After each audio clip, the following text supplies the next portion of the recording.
Welcome student at the platform of the growth up. Today I am here with your class 6 grammar part, and this is your parts of speech. So children, I have already taught you that parts of speech topic is really very important topic in English language, and this is the very significant part of the English language, because whenever we start grammar portion we must know what is parts of speech. So in our previous class we have discussed the meaning of parts of speech and how many things are included in it. इसमें कौन कौन सी चीज़ें हैं जो हमारे parts of speech के topic में आते हैं। जैसे कि मान लीजिए अगर हम बात करते हैं, नाउन है, प्रोनाउन है, एडजेक्टिव्स हैं, वर्ब है, एडवर्ब है, आपका प्रीपोजिशन है, कंजक्शन है, इंटरजेक्शन है। So these are all the topics, these are all the things that we get in the topic transformation, sorry, in the topic parts of speech. Parts of speech में ये सारे topic आपके आते हैं। तो देखिए फर्स्ट पार्ट में हमने क्या डिस्कस किया था। In the first part we have discussed the meaning of the noun. हमने नाउन की मीनिंग को फर्स्ट पार्ट में डिस्कस किया था कि नाउन का क्या मतलब होता है। तो चलिए अगर हम बात करें कि हमारे जो सारे पार्ट्स ऑफ स्पीच होते हैं उसमें सबसे ज़्यादा इम्पॉर्टेंट रोल कौन सा प्ले करता है। तो देखिए अगर हम बात करते हैं कि हमारे पार्ट्स ऑफ स्पीच जो फर्स्ट है दैट इज योर नाउन, हमारा नाउन है। ओके, सेकंड में क्या आ रहा है? सेकंड में हमारा प्रोनाउन है, प्रोनाउन आ रहा है हमारा। ओके, थर्ड में हमारा एडजेक्टिव्स है, एडजेक्टिव का पार्ट आ रहा है थर्ड में हमारा। ठीक है, in the fourth part what comes in the fourth part हमारा वर्ब आ रहा है। Fine. And in the fifth part what comes in the fifth part? In the fifth part adverb आ रहा है हमारा। Fine. And in the sixth one your preposition comes, preposition parts comes in the sixth part. Sixth part में आपका preposition आ रहा है। And seventh one comes your conjunction. आपका जो कंजक्शन का टॉपिक है वो इसमें आ रहा है। फिर नंबर 8 है आपका इंटरजेक्शन। What comes? इंटरजेक्शन। आपका इंटरजेक्शन आ रहा है। फिर आपका इसमें डिटरमाइनर्स भी है, डिटरमाइनर्स भी आ रहा है आपका। ठीक, तो देखिए ये सारे जो वर्ड्स हैं these are all the words that comes in the category of your parts of speech. Parts of speech की कैटेगरी में आते हैं। तो चिल्ड्रन अगर हम इसको डेफिनेशन डिस्कस करें then after we discuss the kinds of all the types of the parts of speech, it is not possible because this is very very lengthy topic, बहुत ही ज़्यादा लेंथी हो जाएगा and it will cover your many of the classes. So I will give you only the definition and the kinds of all of them in a short way, in a brief way, है ना। ऐसा नहीं कि हम एक एक पे बहुत सारा एक एक पूरी क्लास हम ये करेंगे, ऐसा नहीं है। जैसे हमने नाउन को डिस्कस कर लिया तो नाउन की definition everyone knows what is the definition of noun. Nouns are the naming words. Nouns क्या होते हैं? हमारे नेमिंग वर्ड्स होते हैं। किसी भी चीज़ का कोई नाम हो, कोई रिविजन करेंगे हम लोग यहाँ पर पहले। किसी भी चीज़ का नाम होता है वो किस कैटेगरी में आता है? नाउन की कैटेगरी में आता है। तो नाम की अगर हम बात करें तो either it is a name of a person, either it is a name of me and either it is a name of your. या तो वो मेरा नाम होगा या कहीं ना कहीं वो आपका नाम होगा, वो किस में आएगा? नाउन की कैटेगरी में आएगा। Either it is a name of pen, either it is a name of pencil, either it is a name of any bottle, like either is a name of any mobile, किसी भी mobile का नाम होगा तो children it will come in the category of your noun. इसमें आएगा बच्चों, noun की कैटेगरी में आएगा। ठीक है, हम लोग ये भी डिस्कस कर चुके थे कि जो नाउन के अंदर हमारा जो थिंग्स होती, थिंग्स में क्या आ जाएगा? पेन है, पेंसिल है, बैग है, ठीक है, इरेजर है, शार्पनर है। फाइन। तो ये सारी चीज़ें हमारी किसमें आती है? थिंग्स में आ जाती हैं। And it is also the name of any place, किसी भी जगह का नाम होगा। जैसे someone will ask you where do you live, तो it is a name of place, we live in Kanpur, तो Kanpur is a name of place. So place will also come in the category of your noun. तो place भी हमारा किस category में आ रहा है, noun की कैटेगरी में आ रहा है। तो जैसे कि हमने डेफिनेशन आपको क्या बताई, I told you the definition that nouns are the naming words. Nouns क्या होते हैं, हमारे नेमिंग वर्ड्स होते हैं। किसी भी चीज का कोई नाम होता है वो हमारे क्या होते हैं, नाउन होता है। ठीक, अब बात तो हो गई nouns are the naming words, लेकिन जस्ट नाउन के बाद में कौन सा है, प्रोनाउन है। इसका मतलब कहीं ना कहीं नाउन और प्रोनाउन आपस में कनेक्टेड है, कोरिलेट है। Nouns and pronouns are correlated to each other. उसके बाद में एडजेक्टिव्स है, वो भी उससे रिलेट कर रहा है। तो नाउन के जस्ट बाद में प्रोनाउन आने का क्या मतलब है कि ये दोनों आपस में इंटरचेंज होते हैं, ये दोनों आपस में कोरिलेट होते हैं। That is why pronouns are always come after your noun. Pronouns हमेशा कब आते हैं, आपके नाउन के जस्ट बाद में आते हैं। एडजेक्टिव्स, एडवर्ब, ये सारी डेफिनेशन हम लोग बाद में डिस्कस करेंगे। तो जैसे मान लीजिए नाउन की तरीके हम लोग यहाँ पर लिख सकते हैं। जैसे यहाँ नाउन की डेफिनेशन क्या लिखी हुई है कि pronoun is a word that we use in the place of noun. Okay, pronoun हमारा, pronoun is a word, pronoun एक ऐसा वर्ड होता है जो बच्चों हम यूज करते हैं किसके प्लेस पर, नाउन के प्लेस पर यूज करते हैं।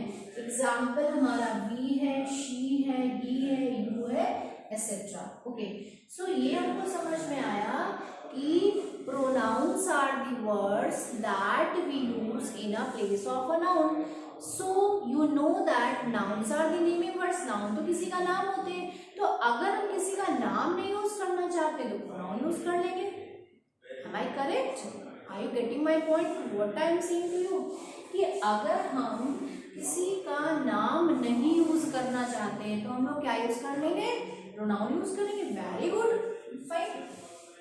अब देखिए, मान लीजिए आप में से बहुत सारे बच्चे हैं और आप लोगों का कहीं ना कहीं किसी ना किसी का बहुत सुंदर सा अच्छा सा नाम होगा।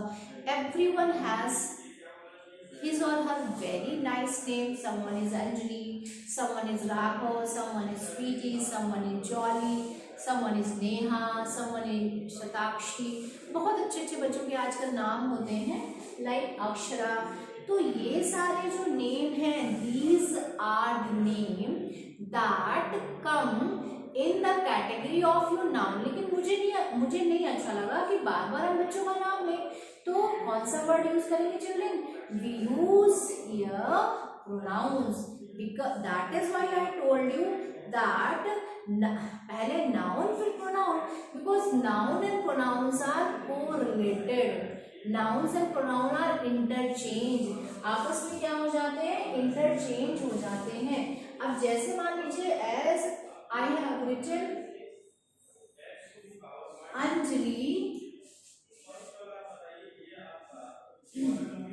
Anjali has written a letter to me। Anjali has written a letter to me। Anjali ने एक पत्र लिखा है। इसको हिंदी में क्या बोलते हैं, if you want to get to know what is called in Hindi, सर्वनाम। इसको क्या बोलते हैं हिंदी में, सर्वनाम बोलते हैं। ओके, तो Anjali has written a letter. अब बच्चों अंजलि क्या है, यहाँ पर अंजलि क्या है, जैसे मान लीजिए मैंने यहाँ अंजलि लिखा और यहाँ पर मैंने लिखा राघव। किसी का नाम यहाँ पर राघव है, तो वो सोच रहा होगा कि मैम ने मेरा नाम लिख दिया, very nice, you must be very happy. And किसी का नाम अंजलि होगा तो that girl must be very happy, अरे मेरा नाम लिख दिया एंड राघव आ गया। और इसके बाद यहाँ पर मैंने लिखा the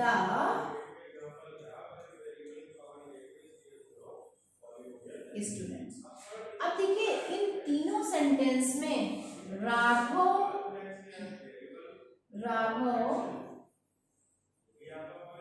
sings a Raghav sings a sweet song. Raghav sings a sweet song. The students have done their work. The students have done their work. So children, there are 3 sentences before you. आपके सामने ये 3 sentences हमने लिखे हुए हैं. Just have a look of all these 3 sentences because the definition of pronoun tells us that the words that we use in a place of noun is called pronoun. Yes, definitely. जो word हम लोग noun की जगह पर use करते हैं वो pronoun होते हैं. तो let's have a simple example. Let's have some example. And if examples सही है, if example clarifies the definition, it means our definition is right. जैसे मैथ्स में हम लोग जो फॉर्मूला पढ़ते हैं, अगर हमने वो फॉर्मूला लगाया और उस फॉर्मूले से हमारा आंसर आ रहा है तो इसका मतलब फॉर्मूला राइट है. In the same manner whatever the definition is given to us, हमारे सामने जो डेफिनेशन लिखी हुई है एंड थ्रू एग्जाम्पल्स हम देखेंगे इज द डेफिनेशन राइट और रॉन्ग. अब देखिए बच्चों, Anjali has written a letter to me. Anjali ने मेरे लिए पत्र लिखा. तो अंजलि इज मेल और female? Anjali is female. Okay, तो फीमेल के लिए हम लोग क्या लगाएंगे? अंजलि के लिए Anjali is which pronoun is this? Anjali is the third person pronoun. अभी हम डिस्कस करेंगे first person, second person and third person. Now these are very important thing to get to know what is first person, what is third second person and what is third person. Okay, तो यहाँ पर अंजलि के लिए हम लोग क्या लगा देंगे? She. She has written a letter to me. तो बात तो सही बताई ना उसने कि जो शब्द, जो वर्ड्स हम लोग किसके लिए यूज कर रहे हैं, the words that we use in place of noun is called pronoun. तो डेफिनेटली अंजलि था, Anjali is the proper noun. कौन सा नाउन था? Anjali is the proper noun here. And we, अब हमने बोला Anjali has written a letter to me. फिर मैंने बोला Anjali always comes late, Anjali tells a lie, Anjali always speak the truth, Anjali never comes late, Anjali is regular and punctual in the class. तो क्या इन sentences में बार बार हम अंजलि यूज करें? Is it good to use Anjali again and again in the sentence? Is it look good? Is it good look nice? No, it's really very bad. अगर आप बार बार एक ही वर्ड को again and again you are just doing the repetition of your name of someone, so it looks bad effect. So in place of Anjali we will use she. Fine. अब यहाँ पर राघव की बात आ रही है. राघव इज अ मेल और female? Raghav is a male. Raghav के लिए क्या यूज करेंगे? ही sings a sweet song. तो बात तो सही है, Raghav is a proper noun. Raghav यहाँ पर क्या था? प्रॉपर नाउन था. और राघव के लिए हमने कौन सा यूज किया? राघव के लिए हमने ही यूज कर लिया. अब बात आती है स्टूडेंट्स. Students noun? क्या स्टूडेंट नाउन है या प्रोनाउन है? क्या है? व्हाट? स्टूडेंट आपका नाउन है. स्टूडेंट क्या है बच्चों? स्टूडेंट यहाँ पर हमारा नाउन है. और नाउन की जगह पर हम लोग जो वर्ड यूज करेंगे that will come in the category of your pronoun. तो बताइए स्टूडेंट की जगह हम लोग क्या यूज कर सकते हैं? यहाँ पर कौन सा वर्ड हमारा स्टूडेंट की प्लेस पर यहाँ पर आ सकता है?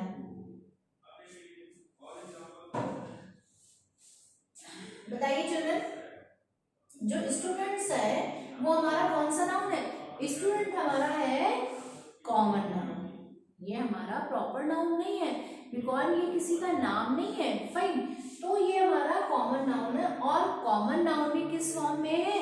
प्लूरल फॉर्म में. अगर यहाँ पर सिर्फ स्टूडेंट होता, द स्टूडेंट, तो क्या यूज करते हम लोग. लेकिन यहाँ पर क्या है? The students. बहुत सारे बच्चे हैं और जब बच्चे ज्यादा है, if they are several in number, तो क्या यूज करेंगे? दे. क्या यूज करेंगे यहाँ पर? They have done their work. तो हमारी डेफिनेशन सही है. वो हमने कैसे देखा? डेफिनेशन कैसे करेक्ट है? Through the example we have seen that the definition is right. Anjali के प्लेस पर आपने शी यूज कर लिया, सॉरी राघव के प्लेस पर आपने ही यूज कर लिया और स्टूडेंट के प्लेस पे आपने दे यूज कर लिया. So our definition is right here. Let's proceed. आगे देखते हैं क्या है. अब देखिए यहाँ पर जो है टाइप्स जो है प्रोनाउन का क्लासिफिकेशन क्लासिफिकेशन दिया हुआ है, just have a look of the classification of the pronoun.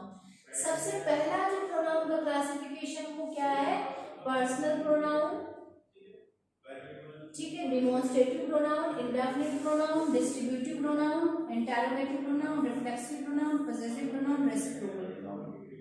ठीक, ये सारे क्या है, these are all the types, सब क्या है आपके, ये टाइप्स हैं। तो इन टाइप्स को हम लोग डिस्कस करेंगे। ओके, तो सबसे पहले बात आती है कि हमारा जो पर्सनल प्रोनाउन है, सबसे पहले अब देखिए पर्सनल प्रोनाउन के अंदर हमारा क्या आता है, first person, second person and third person. Very very important, this is very very important, very important है ये आपको। टाइप्स ऑफ प्रोनाउन में personal pronoun classified into first person, second person and third person. Personal pronoun आपका classification किसमें होता है, first person में होता है, फिर सेकंड पर्सन में होता है और फिर थर्ड पर्सन में होता है। तो देखिए फर्स्ट पर्सन कौन है, सेकंड पर्सन कौन है, थर्ड पर्सन। हम आपको एक लाइव एग्जांपल देंगे। लाइव एग्जांपल मतलब आप जो अभी क्लास पढ़ रहे हो उसी में एग्जांपल आपको फर्स्ट सेकंड थर्ड पर्सन का मिलेगा। तो जिनमें अगर हम बात करेंगे फर्स्ट पर्सन में कौन कौन से वर्ड लिखे, आई लिखा है और वी लिखा है। तो इसका ये मतलब है जो स्पीकर होता है हमारा, कौन, स्पीकर, जो स्पीकर होता है और जो हमारी ऑडियंस होती है and for whom conversation does। ठीक, अब देखिए यहाँ पर ये बता रहे हैं हम कि फर्स्ट पर्सन आई वी है, second person you and your है and third person he and she है। स्पीकर मैं यहाँ बोल रही हूँ, I am the speaker in the class, तो I am the first person. मैं क्या हूँ बच्चों, मैं फर्स्ट पर्सन हूँ और मैं अपने लिए क्या यूज करूंगी, I teach in the class, मैं क्लास में पढ़ाती हूँ। एंड मैं सिर्फ सिंगुलर हूँ तो मैं क्या यूज करूंगी, आई। अगर मेरे साथ कोई और है तो क्या हो जाएगा, वी टीचिंग क्लास। तो आपको समझ में आया कि जो स्पीकर होता है वो क्या होता है, speaker is always the first person, speaker is always the first person. And what are the word that come in the category of the first person, I and we. कौन कौन से वर्ड बच्चों आते हैं, आई और वी हमारा first person में आता है। अब बात आती है सेकेंड पर्सन की। सेकेंड पर्सन क्या होता है, सेकेंड पर्सन जो लिसनर है, जो ऑडियंस है। तो यहाँ इस क्लास में कौन सेकेंड पर्सन है, you people are the second person because you are the audience, you are the listener. तुम सब हमको सुन रहे हो ना, तो तुम सब क्या हो गए, तुम सब। तो यू एंड योर है ना, you and your, these are in the category of the second person. तो I am the first person, you are the second person. अच्छा, अब अगर हम बात करें कि थर्ड पर्सन क्या होता है, he and she. Okay, he, she, it, they, name of, जिसके बारे में फर्स्ट पर्सन और सेकेंड पर्सन का कॉन्वर्सेशन होता है।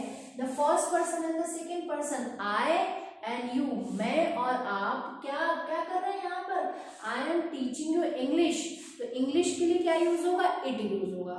ठीक है, तो जो conversation, the conversation that is running between first person second person, that comes in the category of your third person.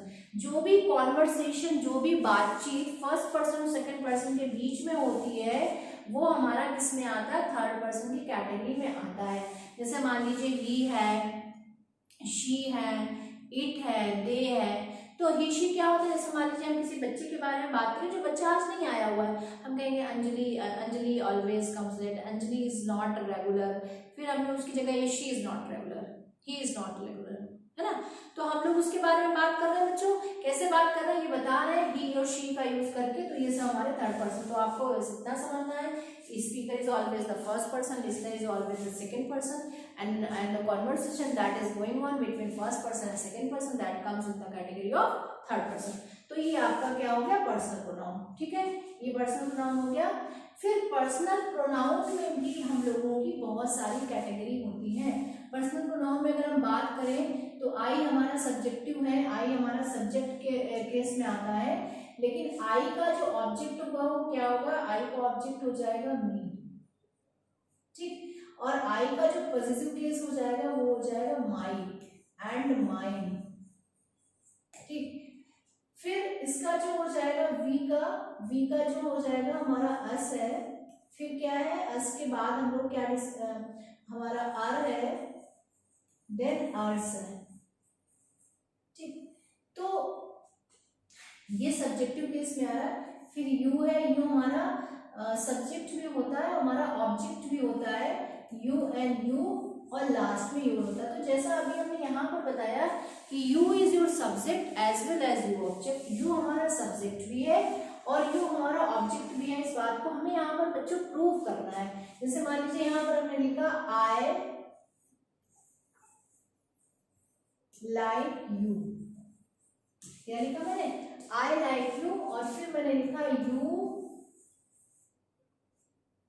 Like me. अब देखिए I like you, you like me को सेंटेंस को जब हम देखेंगे तो यहाँ पर चिल्ड्रन क्या है, यू हमारा क्या है, ऑब्जेक्ट है।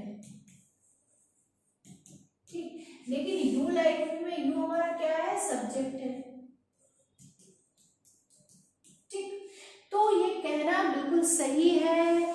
It is truly true that you is your subject as well as your object. You हमारा सब्जेक्ट भी होता है और यू हमारा ऑब्जेक्ट भी होता है। ठीक है, तो ये पर्सनल प्रोनाउन आपको समझ में आया होगा। Personal pronoun is categorised into 3। Personal pronoun आपका 3 में कैटेगरी में डिवाइड हो जाता है। कौन कौन से क्लासिफिकेशन हो जाती है, first person, second person and third person. First person, second person and third person. First person बच्चों क्या होता है, फर्स्ट पर्सन होता है जो स्पीकर होता है, जैसे आई और वी हो गया। आई और वी हमारा सब्जेक्टिव केस होता है। ठीक है, और यू एंड योर ये हमारा लिसनर है, ऑडियंस है, तो ये हमारा सेकंड पर्सन है। और थर्ड पर्सन में क्या आता है, थर्ड पर्सन जिसके बारे में हम लोग बात कर रहे हैं। ठीक है, अब बात आती है डिमॉन्स्ट्रेटिव प्रोनाउन की। डिमॉन्स्ट्रेटिव क्या होता है बच्चों, demonstrative word has been come from demonstration. जो डिमॉन्स्ट्रेटिव वर्ड है वो कहाँ से आया, डिमॉन्स्ट्रेशन से आया है। कहते हैं ये डिमॉन्स्ट्रेशन के लिए वो आए हुए हैं। डिमॉन्स्ट्रेशन का प्रदर्शन है ना, प्रदर्शन करना है। तो आपको ये समझ में आ रहा होगा कि जो words, the words that we use to point out something, the words that we use to demonstrate anything are called demonstrative pronoun। जो शब्द हम लोग किसी डिमॉन्स्ट्रेशन के लिए, किसी को पॉइंट आउट करने के लिए हम लोग यूज करते हैं वो किस में आते हैं, हमारे डिमॉन्स्ट्रेटिव प्रोनाउन की कैटेगरी में आते हैं। जैसे यहाँ पर कुछ वर्ड्स लिखे हुए हैं, have a look of these words, आप उनको देखेंगे क्या क्या वर्ड्स लिखे हुए हैं तो बच्चों, दिस है, दैट है, दोज है, दीज है ना। The words demonstrate anything is called demonstrative pronoun. तो आई होप सो आपको ये समझ में आ गया होगा। जैसे मान लीजिए इसी सेंटेंस को अगर लिखेंगे कि that pen is mine, those are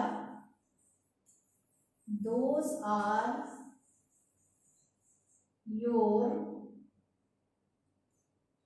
fruits. अब यहाँ पर डिमॉन्स्ट्रेटिव क्या है कि that pen is mine. That pen कोई पेन वहां पर रखा हुआ है और आप उसको फिंगर से पॉइंट आउट कर रहे हो। You are just pointing out with your finger, you are just showing that pen. आप उस पेन को दिखा रहे हो कि वो पेन रखा हुआ है। तो whenever we are pointing out something, whenever we just want to demonstrate anything, we use that कब यूज करेंगे, जब आपसे कोई चीज दूर होती है, that is something for away from you. और दिस यूज करेंगे कि जो चीज आपके पास में हो, जैसे ये बॉटल है ना, तो दिस बॉटल है ना, because I can touch the bottle near मैं इसको छू सकती हूँ, दिस बॉटल। लेकिन जो चीज आपसे दूर होती है उसके लिए दैट यूज करेंगे डिमॉन्स्ट्रेशन के लिए basically. And those are your fruit, इसमें भी हम डिमॉन्स्ट्रेट करके कह रहे हैं कि वो आपके फल हैं, तो ये भी हमारा डिमॉन्स्ट्रेट हो जाएगा। अब बात आती है हमारे इंडेफिनिट प्रोनाउन की। इंडेफिनिट बच्चों क्या होता है? डेफिनेट हो गया जहां पर डेफिनेट नंबर हो, है ना। जैसे बोला डेफिनेट नंबर की 40, 60, 90, 1, 2, 3, 4, ये तो डेफिनेट चीज होगा ना, डेफिनेट नंबर हो गया। लेकिन इंडेफिनेट नंबर क्या हो गया? इंडेफिनेट में आ जाएगा जब कोई चीज आपकी डेफिनेट नहीं होती है। मैंने पूछा आपसे, I asked a question, how many students are in the class, class में कितने बच्चे हैं? तो आपने बोला कि ma'am there are some students in the class. आपने क्या बोला कि there are some student in the class, class में कुछ बच्चे हैं। तो क्लास में कुछ बच्चे का मतलब है you don't know the exact number of the students, आपको एग्जैक्ट नंबर नहीं पता है, that is why you are using here some. अगर आपने बोला there is not any student in the class, है ना, देयर इज नॉट एनी, ठीक, देयर इज नॉट एनी, आपको नहीं पता, ठीक है। There are many student in the class, ना, there are many books in the library, बहुत सारी बुक्स है लाइब्रेरी में, आपको नंबर नहीं पता।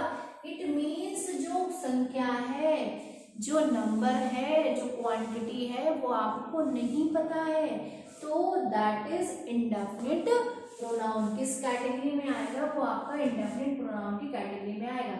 अब बात आती है डिस्ट्रीब्यूटिव प्रोनाउन। डिस्ट्रीब्यूटिव प्रोनाउन क्या होता है?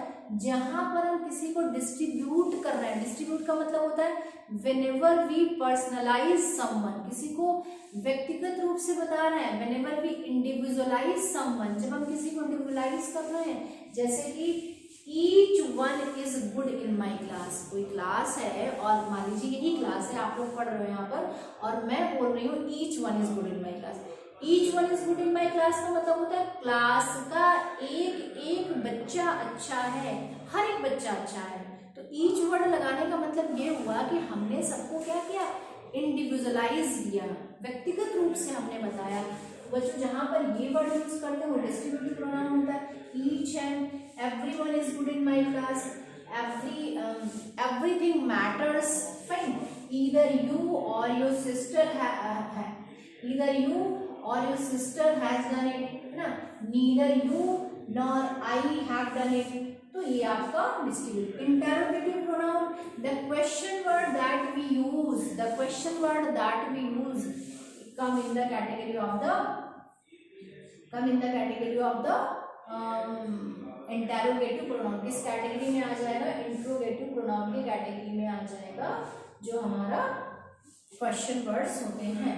फिर रिफ्लेक्सिव प्रोनाउन। रिफ्लेक्सिव का मतलब है जहां पर भी हम सेल्फ लगा देते हैं, क्या लगा देते हैं चिल्ड्रन? सेल्फ, SELF, वो क्या हो जाता है हमारा? रिफ्लेक्सिव प्रोनाउन होता है। सेल्फ लगाने से बन जाएगा रिफ्लेक्सिव। ये हम लोग जब कोई काम स्वयं करते हैं या खुद करते हैं, वो हमारा होता है रिफ्लेक्सिव। अच्छा, एक जो चीज है मैं आपको बताना चाहूंगी कि रिफ्लेक्सिव और इम्फैटिक, रिफ्लेक्सिव और इम्फैटिक दोनों सेम होते हैं।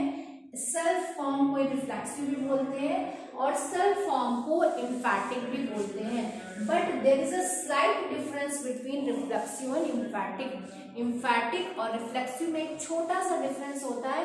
whenever we use them in a sentence we just get the difference। जब हम यूज करेंगे, जैसे मान लीजिए हम ये कहें कि मैं अपना काम स्वयं करती हूँ, ये सेंटेंस मुझे लिखना है, तो मैं लिखूंगी I do my work myself। तो यहाँ पर बच्चों ये रिफ्लेक्सिव है ना, देखिए आप लोगों को दिख रहा होगा ना, दिस वन इज रिफ्लेक्सिव। क्या है यहाँ पर? ये रिफ्लेक्सिव है, fine. And what is the Hindi meaning of this one? I do my work my self, मैं अपना काम स्वयं करती हूँ। अगर इसी सेंटेंस में यू होता है यहाँ पर, मान लीजिए इसकी जगह यू होता तो क्या होता? You do your work yourself, pronoun change होता है अकॉर्डिंग टू सब्जेक्ट। दे होता तो they do their work themselves, she does her work herself, he does his work himself. ठीक है, तो ये आपका चेंजमेंट हो रहा है। लेकिन हम बात क्या कर रहे हैं यहाँ पर? रिफ्लेक्सिव और इम्फैटिक की बात कर रहे हैं। अगर यहीं पर इम्फैटिक यूज होता तो क्या होता? I myself do my work, I myself do my work. अब ये डिफरेंस होता है। Many of the children get confused whether emphatic and reflexive are same or not. Yes, definitely they are same, but we use them in a different manner. अलग अलग तरीके से अलग अलग सेंस के यूज करते हैं। मैं अपना काम स्वयं करता हूँ, मैं अपना काम स्वयं करता तो नॉर्मल सी बात हो गई। लेकिन मैं अपना काम स्वयं करता तो हूँ, this is the Hindi meaning of this one is your emphatic. Emphatic है तो जब सब्जेक्ट पे ज्यादा प्रेशर दिया जाता है, whenever the subject is pressurized, whenever the reflexive form is used after your subject, so that comes in the category of emphatic pronoun. जब भी रिफ्लेक्सिव आपका सब्जेक्ट के बाद में यूज हो रहा है, it mean subject is more pressurised than the reflexive. यहाँ पर सब्जेक्ट आप कह रहे हो रिफ्लेक्सिव में कि मैं अपना काम करता हूँ, लेकिन आप उसमें कर मैं अपना काम करता तो हूँ, लाइक, तो हमारा यहाँ पर रिफ्लेक्सिव इम्फैटिक होगा। अब बात आती है possessive. Possessive word has been come from the possession. Possessive word किससे आता है? पजेशन से आया। पजेशन मतलब बच्चों क्या होता है? कहते हैं ये मेरे पजेशन में है, the land is in my possession, the house is in my possession, है ना, that property is in my possession, वो प्रॉपर्टी मेरे अधिकार में है, वो घर मेरे अधिकार में, वो लैंड मेरे अधिकार में है। तो possessive word has been come from possession. अच्छा, अब मुझे ये बताइए कि जब आप नॉर्मल सी बात करते हो, कैसे कहते हो? Ma'am he has taken my pen that is mine, sorry, उसने मेरा पेन ले लिया, वो मेरा है। तो आप क्या कर रहे हो? उस पेन के बारे में बता रहे हो कि उसने मेरा पेन ले लिया जो कि मेरा है, तो that pen is mine, that pen is mine आप कहोगे या कहोगे दैट इज माइन पेन। तो the words that we use for possession, it is called possessive, fine. जो हम लोग possession के लिए यूज कर रहे हैं उसको क्या बोल रहे हैं बच्चों? हम लोग उसको क्या बोल रहे हैं? possessive बोल रहे हैं। जैसे you, your, that is your book, है ना, that is your time, that is your pen, that is your eraser, that is your pencil, so your word. ठीक है, अब बात आती है रेसिप्रोकल। रेसिप्रोकल में आपके each other, one another and more other. ठीक है, तो each other is use for two person. Each other हमेशा दो लोगों के लिए यूज किया जाता है, और one another more than two, दो से ज्यादा लोगों के लिए वन अनदर यूज किया जाता है। ठीक, अब आपको ये बात यहाँ पर समझ में आ रही है कि each other is use for two person and one another is use for more than two person. Okay, जैसे होता नहीं, couples are made for each other, है ना, husband and wife are made for each other.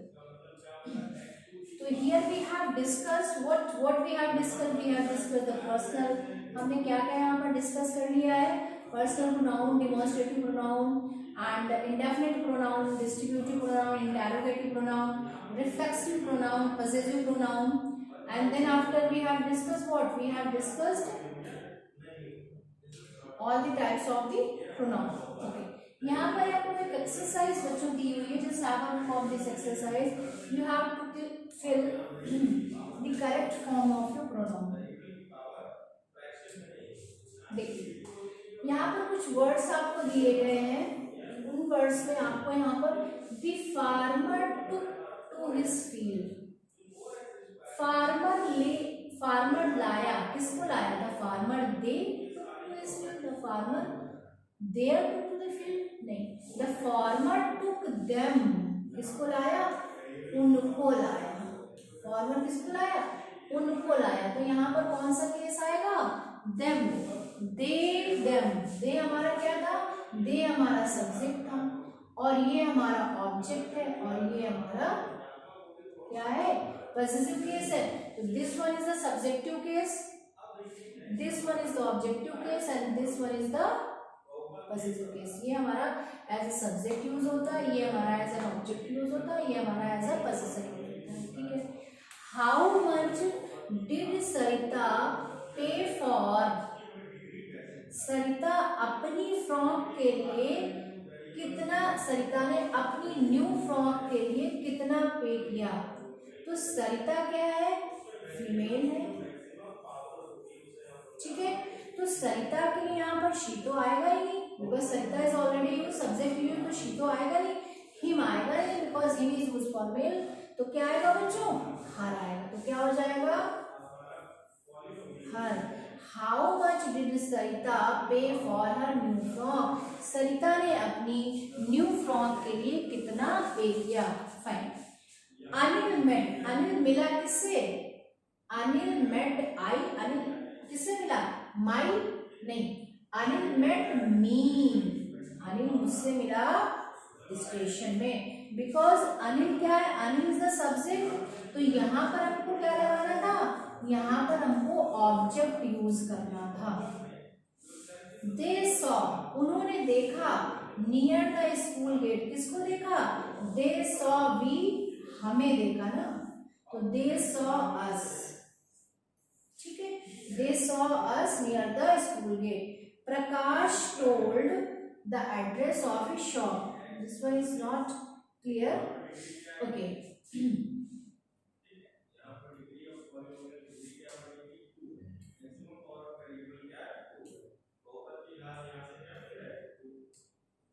देखिए 6 number का sentence हम देखेंगे। अब देखिए,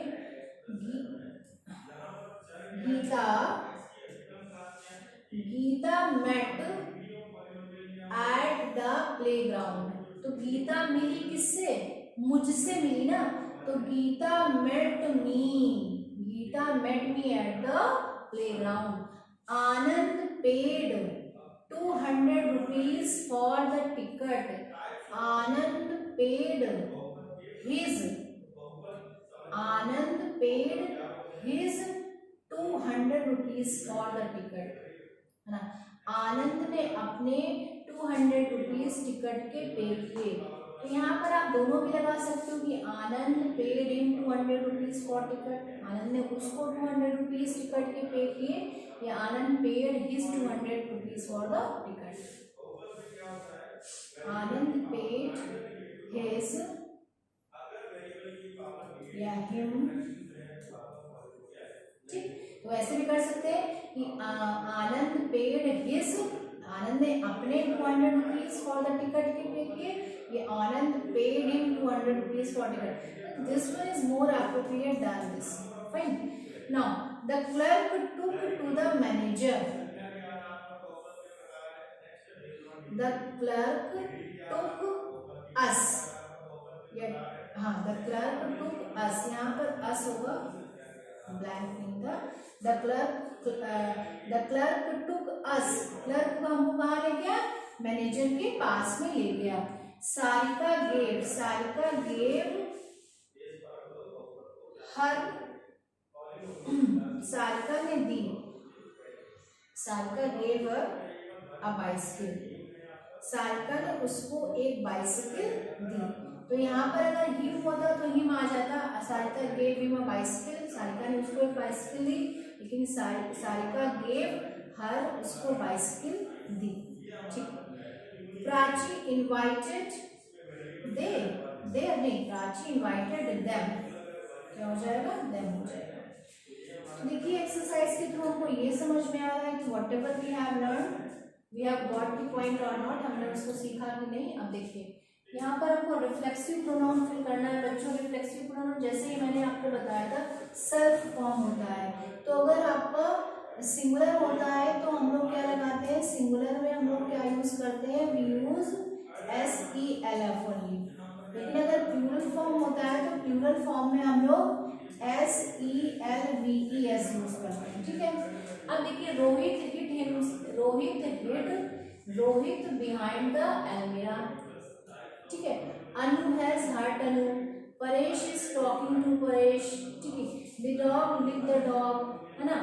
we scratch us in the rose bushes, did you do the homework by now, the children covered the book brown paper by them, Kangana bought Kangana when she was cooking food. Don't play with the knife, you can cut you. The girl was sitting by her at the bridge. अब देखिए बच्चों, ये जो exercise है इसका first sentence मैं आपको बता दे रही हूँ, and the rest of the exercise you have to do it, that is your homework. Okay, ये आपको करना है। रोहित बिहाइंड द एल्मीरा, रोहित ने रोहित को छिपा लिया, रोहित को छिपा लिया, रोहित हिड हिमसेल्फ, क्या हो जाएगा, Rohit hid himself behind the almirah. जैसे अनु है, अनु हैज हर्ट हरसेल्फ। तो देखिए 2 सेंटेंसेस हमने कर दिए हैं, the rest of the sentence आपको कर रहे हैं, only 10 sentences are there and you have to use reflexive pronoun in SELF and SELVES form आपको यूज करना है, because when we meet our next part of this class, first we will solve this exercise and that is your homework. I hope so that you have got the topic pronoun and related exercise and I hope so that everything is clear to you. सब कुछ आपको आज की class का clear हुआ होगा बच्चों, and we will meet with our same topic, the parts of speech topic, with our previous exercise, and we will meet the adjectives because noun pronoun is completed. Therefore, we will move towards your adjective topic. Thanks for watching us